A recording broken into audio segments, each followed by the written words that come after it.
Hi, I'm Russ Edwards, and I will be sharing today's First Chapter Friday. The book is Pax by Sarah Pennypacker. Pax is a young fox who was adopted by Peter when he was a kid. I'm now going to read the first chapter.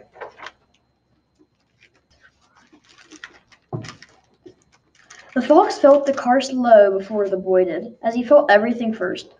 Through the pads of his paws, along his spine, and the sensitive whiskers at his wrists. By the vibrations, he learned also that the road had grown coarser. He stretched up from the boy's lap and sniffed at threads of scent leaking in through the windows, which told him they were now traveling into woodlands. The sharp odors of pine, wood, bark, cones, and needles silvered through the air like blades, but beneath that the fox recognized softer clover and wild garlic and ferns, and also 100 things he had never encountered before, but that smelled green and urgent. The boy sensed something now, too. He pulled his pet back to him and gripped his baseball glove more tightly. The boy's anxiety surprised the fox. The few times they had traveled in the car before, the boy had been calm or even excited. The boy nudged his muzzle into the glove's webbing, although he hated the leather smell. This boy always laughed when he did this. He would close a glove around his pet's head, play wrestling, and in this way the fox would distract him. But today the boy lifted his pet and buried his face in the fox's white ruff, pressing hard. It was then that the fox realized his boy was crying. He twisted around to study his face to be sure. Yes, crying. Although without a sound, something the fox had never known him to do. The boy hadn't shed tears for a very long time, but the fox remembered. Always before he had cried out as if to demand that attention be paid to the curious occurrence of salty water streaming from his eyes. The fox licked at the tears and grew more confused. There was no scent of blood. He squirmed out of the boy's arms to inspect his human more carefully, alarmed that he could have failed to notice an injury, although his sense of smell was never wrong. No blood. Not even the underskin pulling of a bruise or the marrow leak of a cracked bone, which had happened once. The car pulled to the right, and the suitcase beside them shifted. By its scent, the fox knew it held the boy's clothing and the things from his room he handled most often. The photo he kept on top of his bureau and the item he hid in the bottom drawer. He pawed at a corner, hoping to pry the suitcase open enough for the boy's weak nose to smell these flavored things and be comforted. But just then the car slowed again, this time to a rumbling crawl. The boy slumped forward, his head in his hands. The fox's heartbeat climbed and the brushy hairs of his tail lifted. The charred metal scent of his father's new clothing was burned his throat. The father's new clothing was burning his throat. He leaped to the window and scratched at it. Sometimes at home his boy would raise a similar glass wall if he did this. He always felt better when the glass wall was lifted. Instead, the boy pulled him down onto his lap again and spoke to his father in a begging tone. The fox had learned the meaning of many human words and heard him use one of them now. No. Often the no word was linked to one of the two names he knew, his own and his boy's. He listened carefully, but today it was just the no, pleaded to the father and over. The car juddered to a full stop and tilted off to the right. A cloud of dust rising beyond the window.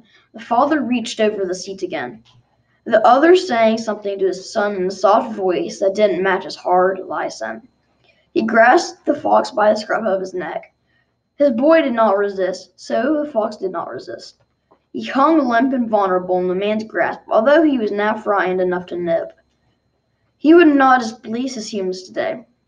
The father opened the door and strode over gravel and patchy weeds to the edge of a wood. The boy got out and followed. The father set the fox down, and the fox bounded out of his reach. He locked his gaze on his two humans, surprised to notice they were nearly the same height now. The boy had grown very tall recently. The father pointed to the woods. The boy looked at his father for a long moment, his eyes streaming again. And then he dried his face with the neck of his t-shirt and nodded. He reached into his jean pocket and withdrew an old plastic soldier, the fox's favorite toy. The fox came to alert, ready for a familiar game. His boy would throw the toy and he would track it down, a feat the boy always seemed to find remarkable. He would retrieve the toy and wait with it in his mouth until the boy found him and took it back to toss again. And sure enough, the boy held the toy soldier aloft and then hurled it into the woods. The fox's relief, they were only here to play the game, made him careless.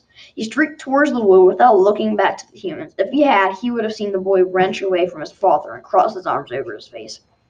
He would have returned. Whatever his boy needed, protection, distraction, affection, he would have offered. Instead, he set off after the toy, finding it was slightly more difficult than usual, as there was so many other, fresher odors in the woods, but only slightly.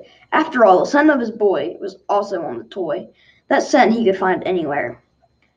The toy soldier lay face down at a burled root of a butternut tree as if he had pitched himself there in despair. His butt, pressed tirelessly against his face, was buried to the hilt in leaf litter. The fox nudged the toy free, took it between his teeth, and rose to the haunches to allow his boy to find him. In the still woods, the only movements were bars of sunlight glinting like green grass through the leafy canopy. He stretched tired. There was no sign of his boy. A prickle of worry shivered up the fox's spine. He dropped the toy and barked. There was no response. He barked again and again, was answered by only silence. If this was a new game, he did not like it. He picked up the toy soldier and began to retrace his trail. As he loped out of the woods, a jay streaked in above him, shrieking. The fox froze, torn. His boy was waiting to play the game, but birds? Hours upon hours he had watched birds from his pen, quivering at the sight of them slicing the sky as recklessly as the lightning he often saw on summer evenings. The freedom of their flights always mesmerized him. The jay called again, deeper in the forest now, but answered by a chorus of reply. For one more moment the fox hesitated, peering into the trees for another sight of the electric blue wedge, and then, behind him, he heard a car door slam shut, and then another. He bounded at full speed, heedless of the briars that tore at his cheeks. The car's engine roared to life, and the fox skidded to a stop at the edge of the road. His boy rolled the window down and reached his arms out as the car sped away in a pelting spray of gravel. Father cried out the boy's name, Peter, and the boy cried out the only other name the fox knew, Pax. If you want to find out if Pax ever finds Peter again, read Pax by Sarah Pennypacker.